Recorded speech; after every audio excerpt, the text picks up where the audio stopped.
Hi crafters, today I'm excited to show you how to create a whimsical piece of furniture entirely out of cardboard.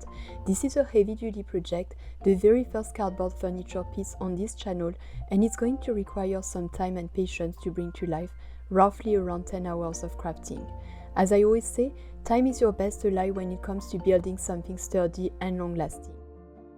Before we dive in, I want to give a huge thank you to all my subscribers. Your support truly means a lot and helps this channel grow. If you love working with cardboard, you'll find tons of inspiration and helpful tips right here. Alright, let's get started. Start by cutting your double-wall corrugated cardboard into 4 long planks of equal length and width. These will form the main structure of your furniture. On each plank, draw the outline of your desired shape.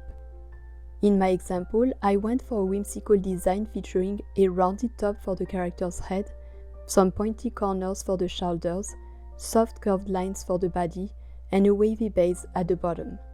On 3 of the 4 planks, mark and draw the outlines for the drawers openings. These will serve as the fronts where the drawers will slide in. Leave the 4th plank solid as it will act as the back panel of your chest of drawers. Use a box cutter to carefully cut along the marked outlines, including the drawer openings. Be sure to keep the cutout drawer facades as you will be using them later when assembling the drawer fronts. Next, cut small notches along the edges of each plank. These should be about ½ inch deep and spaced every 2 inches. These notches will help interlock your support strips later on. Cut thin cardboard strips that are 1 inch high. This will become the internal framework that holds everything together. You will need 2 sets of strips, one set as long as the width of your furniture, one set as long as the length of your furniture. You will need 1 strip per notch, so count the notches and cut accordingly. This part can be time consuming, but don't rush it, for the sturdiness of your furniture depends on it. A cordless electric cutter can save you a lot of time and effort here.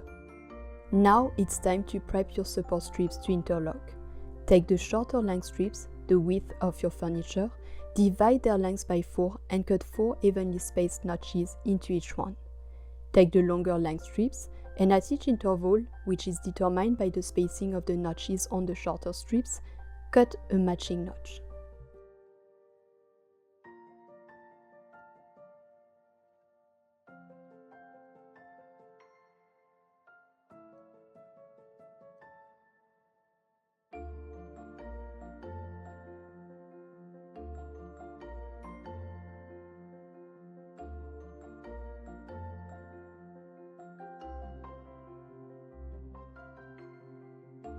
Once you have notched all your strips, begin interlocking them, slotting the longer strips into the notches of the shorter ones.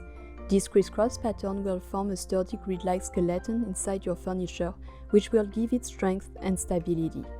With your internal structure ready, it's time to start assembling.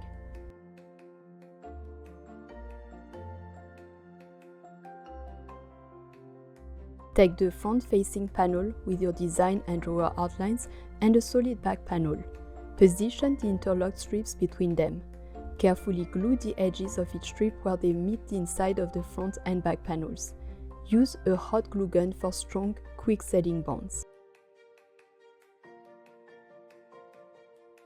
Make sure everything lines up properly and is securely attached before the glue dries. Then use duct tape to secure everything durably.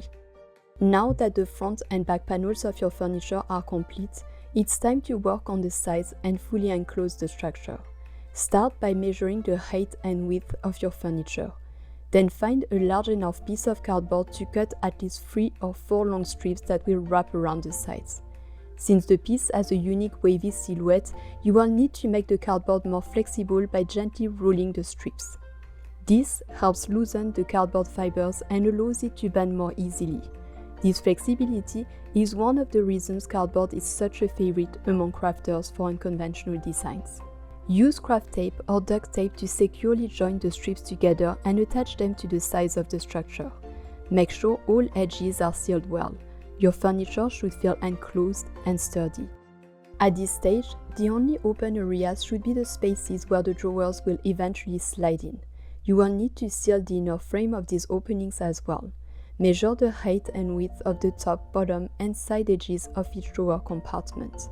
Cut corresponding pieces of cardboard and tape them in place using craft tape, aiming for a clean, smooth finish. For a whimsical touch, I added a rounded hat shape on top of Alice's head and stapled it into place. This is entirely optional, so feel free to get creative or skip it. Use thick cardboard tubes like those from fabric rolls or poster tubes to create sturdy feet. Cut 6 equal length pieces to match the width of the drawer, arrange them in groups of 3 and stack them in a triangular shape, securing them together with painter's masking tape. Attach one triangle under each side of the drawer structure. Then cut 2 shorter tubes for the center section. Secure these under the middle of the drawer using both masking tape and duct tape for added stability.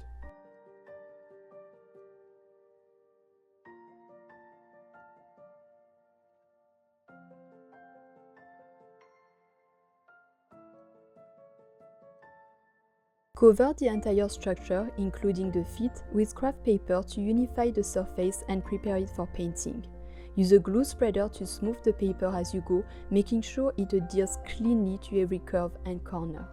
Next, create the drawers themselves. Start by measuring the width and depth of each drawer opening. You will need to account for the thickness or density of your cardboard, since the drawers need to fit snugly without getting stuck. For the width, subtract 3 times the thickness of your cardboard. For the depth, reduce it by about 2 inches to prevent the drawer from getting caught at the back. You can adjust this further if needed. Test each piece of your drawer before assembling. Trim them down as necessary to ensure a smooth fit. Use regular tape to initially assemble the pieces of each drawer and then reinforce the structure with craft tape. Don't forget to tape the inside as well for extra strength.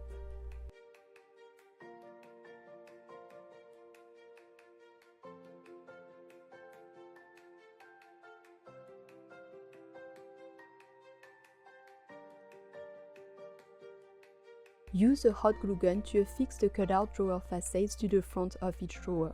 Secure them in place with painter's masking tape while the glue sets to ensure a firm bond and proper alignment. Once all the drawers are built, cover them with craft paper just like you did with the main structure. Paint the drawers in a rich metallic blue, then glue blue silk ribbon around the edges of each drawer front to create a polished border. For added durability, you can also staple the ribbon into place. Next, place each drawer front on a sheet of glittery white foam board, trace around it and cut out matching shapes. Glue these foam pieces onto the front of the drawers, partially covering the ribbon to create a layered look.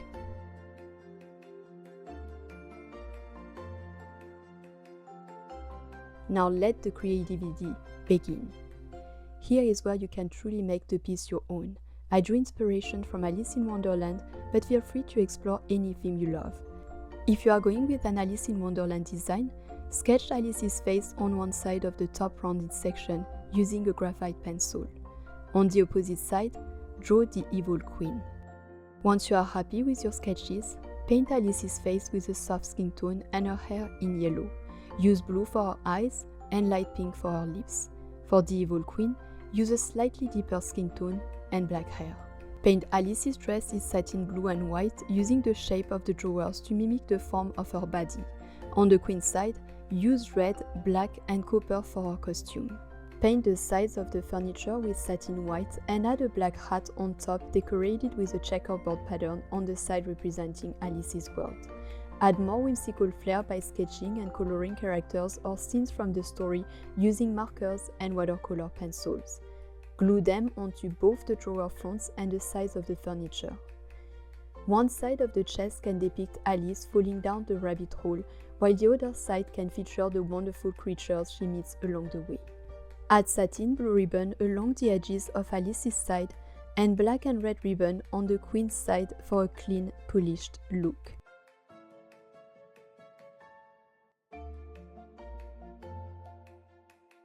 Cut trapezoid shapes to fit over the drawer's feet and paint them black.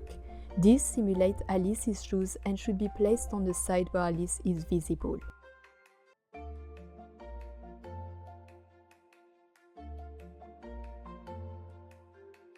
Congrats, you created a fully functional and beautifully artistic piece of furniture. I hope you had fun crafting along with me. If you enjoyed this tutorial, please give it a thumbs up to support the channel. Happy crafting! See you in the next video.